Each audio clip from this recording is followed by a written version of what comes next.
¿Qué tal, hermanos? Dios los bendiga. Continuamos, este es el video número 9 y el tema pues es hombres de fe. Y lo vemos volviendo a los versículos que hemos estado usando como base. Dice en Génesis 4:4, y aconteció andando el tiempo que Caín trajo del fruto de la tierra una ofrenda a Jehová, y Abel trajo también de los primogénitos de sus ovejas, de lo más gordo de ellas.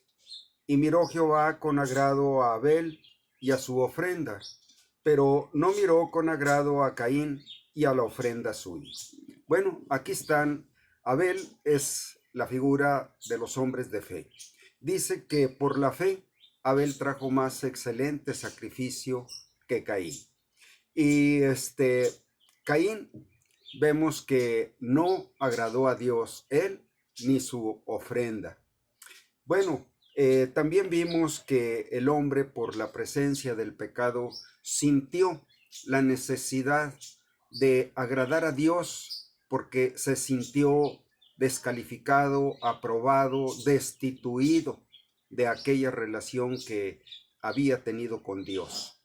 Y lo manifestó presentando una ofrenda. Aquí se deja ver que los dos sintieron la misma necesidad de agradar a Dios con lo mejor que ellos quisieron hacerlo. Sin embargo, Abel eligió lo que sabía que a Dios le agradaba. Uno agradó a Dios con su ofrenda y otro no agradó a Dios con su ofrenda. Y en Hebreos 11:4 vemos que por la fe Abel ofreció a Dios más excelente sacrificio que Caín, por lo cual alcanzó testimonio de que era justo, dando Dios testimonio de sus ofrendas, y muerto aún habla por ella. Bueno, Dios nos sigue hablando por la fe de Abel, y Dios mismo dio testimonio que Abel le había agradado. Y otro versículo que hemos estado usando y que frecuentemente vamos a estarlo mencionando es Hebreos 11:6. Pero sin fe es imposible agradar a Dios, porque es necesario que el que se acerca a Dios crea que le hay y que es galardonador de los que le buscan. Bueno, estuvimos mencionando cuáles fueron esos galardones que en el momento de presentar una ofrenda agradable, Abel recibió. La fe siempre nos conduce a la provisión que Dios nos ha dado para salvarnos de la culpa y de los efectos del pecado. La fe y la sangre del Cordero tienen su valor solo cuando vemos el grado de la culpabilidad del hombre, tanto por lo que destruyó el pecado en sus vidas, como por la actitud con la que el hombre peca. Estos dos aspectos revelan lo importante, lo valioso que es el Cordero de Dios, la sangre del Cordero y lo que es la fe. Estos dos aspectos siempre van juntos. La Biblia nos da una definición del pecado. En 1 de Juan 3:4 nos dice: todo aquel que comete pecado infringe también la ley, pues el pecado es infracción de la ley. Y en esos días la ley era un solo mandamiento: no comer de aquel árbol que estaba en medio del huerto. Pero Dios les había anticipado que había una sentencia de ese mandamiento, que el día que de él comieren, ciertamente morirían. Bueno, vamos a ver lo relevante que era esa ley de un solo mandamiento, porque probaba al hombre. Nosotros podemos ver a la ley de Dios desde dos lados, desde dos puntos de vista. El lado bueno, santo y justo. Desde este lado podemos ver la ley como la frontera o el límite entre lo que agrada a Dios y lo que es pecado. Desde ese punto de vista, la ley es buena, santa y justa. La ley de Dios nos mantiene dentro de la vida de bendición. Así, Dios les había señalado aquel límite a Adán y Eva, que no pasaran aquel mandamiento. Mientras ellos estuvieran dentro de ese mandamiento, podían agradar a Dios y disfrutar abundantemente, sin límites, todo lo que Dios había puesto a sus pies. La ley de Dios nos mantiene dentro de la bendición. Por ejemplo, dice en Romanos 7:12, de manera que la ley a la verdad es santa y el mandamiento santo y justo y bueno. Pero también debemos verla como el instrumento que Dios usa para juzgar el pecado. Todos, como pecadores, somos juzgados por la ley de Dios. Y ese es el enfoque drástico y duro de la ley. Entonces, cuando el hombre pecó por primera vez, pasó el límite de la ley, se salió del lugar de bendición y vino el juicio. Ciertamente morirás. Vino la muerte. Dios le había dicho, ciertamente morirás.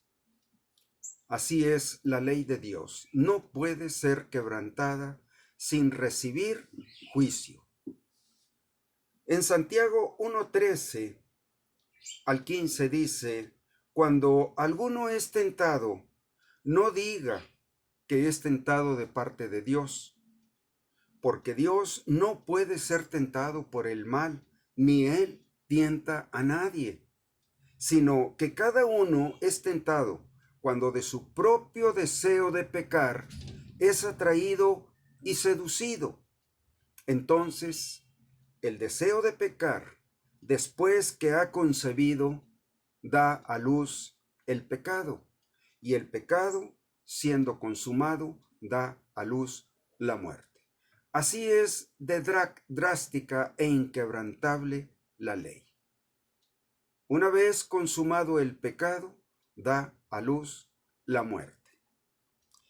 Dios creó al hombre en el principio perfecto para que tuviera una relación, comunión, compañerismo y armonía con Él por siempre. Esa fue su voluntad con la que Dios lo creó.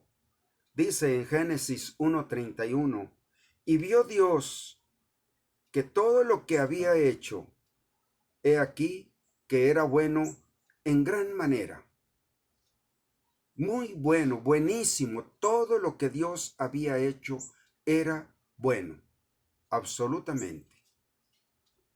Y en Eclesiastés 3:11 dice, todo lo hizo hermoso en su tiempo, y ha puesto eternidad en el corazón de ellos, sin que alcance el hombre a entender la obra que ha hecho Dios desde el principio hasta el fin. Dios puso eternidad en el corazón del hombre. Así lo creó Dios, todo lo hizo hermoso en su tiempo. Y quizás algo de la falla del hombre estuvo en no entender que Dios lo había hecho extremadamente bueno. Bueno, ahora Dios emprendió el camino para darle una provisión y ser restaurado en la relación que el hombre había destruido por sí mismo. Pero el hombre debía aceptar y creer, es decir, poner en acción la fe en la provisión de Dios. El sacrificio expiatorio del Cordero, una víctima inocente para que su relación fuera restaurada. Dice Romanos 5:12, por cuanto el pecado entró en el mundo por un hombre, y por el pecado la muerte. Así la muerte pasó a todos los hombres, por cuanto todos pecaron. Desde entonces, el hombre siente en su conciencia la necesidad de agradar a Dios. Y bueno, desde entonces, el hombre solamente es una criatura natural. No es el hombre perfecto que Dios creó para tener comunión, relación con Él. Entonces, así la muerte pasó a todos los hombres. El hombre ha nacido a este mundo, pero muerto a la relación con Dios, muerto espiritualmente. Y así, persona por persona, generación por generación, la fe es indispensable para tener una relación con Dios. El justo por la fe vivirá. Sin fe es imposible agradar a Dios. Estas citas son Romanos 1:17 y Hebreos 11:6. ¿Y saben qué estaba ofreciéndole Dios al hombre ahora en esa provisión? Sí, venimos diciendo que Dios quería restaurar la relación que el hombre había hecho morir. Pero ahora Dios le ofrece la eternidad que el hombre había perdido. Y saben una cosa, ahora los hombres de fe tienen mucho más que Adán. ¿Saben por qué? Porque el hombre que decide en su corazón pasar de ese estado de muerte espiritual a la vida de la relación y de la vida en comunión con Dios, ya fue probado, ya experimentó el pecado, ya sabe que está separado de Dios y conoce su miseria en la que vive y viene a Dios. Y en ese momento Dios le da vida eterna. Y saben una cosa, la relación con Dios es restaurada plenamente, pero con una gran diferencia a su favor, que esta relación jamás ni el hombre ni Dios querrán destruir. Nunca más el hombre querrá destruir su relación con Dios, ni Dios querrá hacerlo, porque esa relación está sellada para la eternidad. Por eso ahora el hombre tiene mucho más que Adán, una relación que jamás será destruida. Y es un pacto, lo hemos mencionado, un pacto de fe en la palabra de Dios. Al hombre solo le corresponde aceptar, creer en ese pacto y entrar en él para estar unido a Dios por la eternidad. Dios los bendiga.